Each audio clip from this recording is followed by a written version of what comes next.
할렐루야, 다소니 커뮤니티 매일 묵상 함께 하겠습니다. 탐심과 욕구를 이기는 힘이란 제목으로 오늘 묵상 함께 하겠습니다. 로마서 8장 12절에서 14절 말씀입니다. 그러므로 형제들아, 우리가 빚진 자로 돼 육신에게 져서 육신대로 살 것이 아니니라. 너희가 육신대로 살면 반드시 죽을 것이로되 영으로서 몸의 행실을 죽이면 살리니 무릇 하나님의 영으로 인도함을 받는 사람은 곧 하나님의 아들이라. 아멘. 인간의 욕구와 탐심은 얼마나 강한지 채워질 때까지 그 사람의 정신을 지배해버립니다. 에서는 사냥 직후의 배고픔을 견디지 못하여 팥죽 한 그릇의 유혹에 야곱에게 장자권을 팔아버립니다. 성경은 에서가 망령된 행동을 한 것으로 정의해버립니다.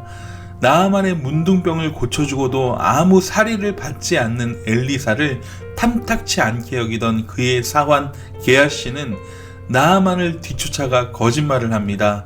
우리 선생님이 살해를 좀 해달래요. 그는 은 1달란트와 옷 2벌을 받아 집에 숨깁니다. 엘리사는 게하시의 악행을 바로 지적하게 되고 게하시는 그의 탐심으로 인해 문둥병에 걸리게 됩니다. 아나니아와 삽비라는 하나님께 바치겠다 서원한 예물에 욕심이 생겨 바칠 판돈의 일부를 숨깁니다.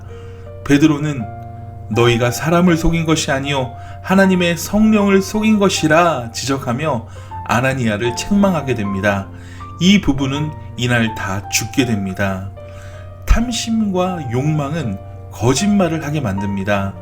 양심을 화인맞게 합니다. 하나님 나라의 바른 미래를 보지 못하게 합니다.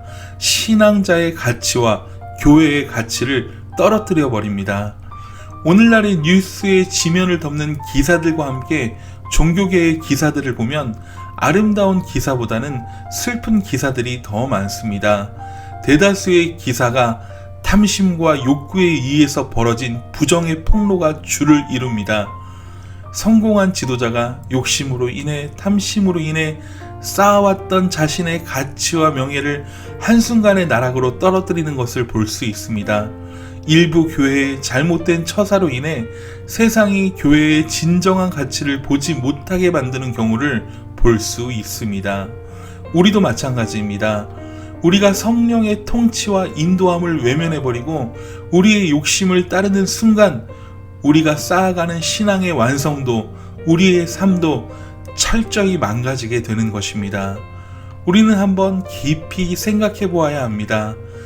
탐욕에 덫에 걸려 넘어지기 쉬운 이런 아슬아슬한 세상 속에서 그리스도인으로서 나는 어떻게 살아가야 하는지를 고민해야 합니다. 오늘 본문은 말씀하고 있습니다. 너희가 육신대로 살면 반드시 죽을 것이로되 영으로서 몸의 행실을 죽이면 살리니. 그리스도인이라면 정말 너무 이해하기 쉬운 구절입니다. 결론적으로 성령 충만함을 늘 받지 않으면 망한다는 것입니다.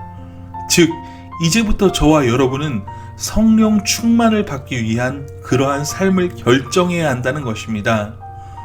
여러분, 아침에 눈을 뜨면 어떤 선택을 하십니까? 첫 시간을 하나님께 드리고 있습니까? 아니면 내 욕구에 몸을 맡기고 있습니까? 당신의 눈은 늘 어디를 향하고 있습니까? 탐욕을 가중시키는 미디어입니까? 아니면 하나님의 말씀입니까? 우리의 손과 발은 무엇을 하며 어디를 향하고 있습니까? 이 시간 우리는 또다시 결단해야 합니다. 어제까지는 내가 실패했다 할지라도 다시 마음을 잡고 결단해야 합니다. 하나님, 다시 성령 충만함 받기를 원합니다. 성령으로 인도함 받으며 살고 싶습니다. 라며 간절한 마음으로 기도해야 합니다.